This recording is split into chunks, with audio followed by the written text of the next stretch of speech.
Israel বারবার বিমান হামলা চালাচ্ছে সিরিয়ায়, কিন্তু এখন প্রশ্ন উঠেছে কেন বারবার এই হামলা চালাচ্ছে ইসরায়েল।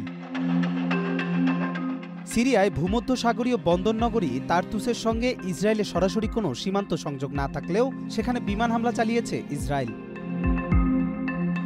৩রা মার্চ সিরিয়ার রাষ্ট্রীয় বার্তা সংস্থা সানায়ের বরাত দিয়ে কাতার ভিত্তিক সংবাদ মাধ্যম আল জাজিরা এক প্রতিবেদনে জানায়, ইসরায়েলি সেনারা এক বিবৃতিতে জানিয়েছে তারা সিরিয়ার একটি সামরিক স্থাপনায় হামলা চালিয়েছে। সেনাদের দাবি সেখানে পূর্ববর্তী সিরিয়ান সরকারের অস্ত্র মজুদ ছিল, যা শত্রুপক্ষের হাতে পড়তে পারে। সিরিয়ার কার্দা অঞ্চলে অবস্থিত এই সামরিক স্থাপনা ক্ষমতাচ্যুত প্রেসিডেন্ট বাশার আল আসাদের জন্মস্থান, যা তার্তুস বন্দরের প্রায় ৬০ কিলোমিটার উত্তরে অবস্থিত।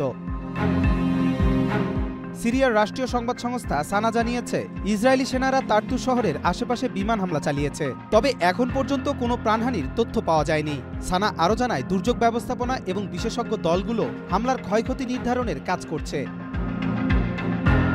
গত বছরের ডিসেম্বরে বিদ্রোহী গোষ্ঠীগুলোর অভিযানে সিরিয়ার দীর্ঘদিনের প্রেসিডেন্ট বাশার আল আসাদ ক্ষমতাচ্যুত হওয়ার পর থেকেই দেশটির সামরিক স্থাপনাগুলোর ওপর শত শত বিমান হামলা চালিয়ে আসছে ইসরায়েল। ইসরায়েলের দাবি, এই হামলার মূল উদ্দেশ্য সিরিয়ার অস্ত্রশস্ত্র শত্রুপক্ষের হাতে যাওয়া ঠেকানো।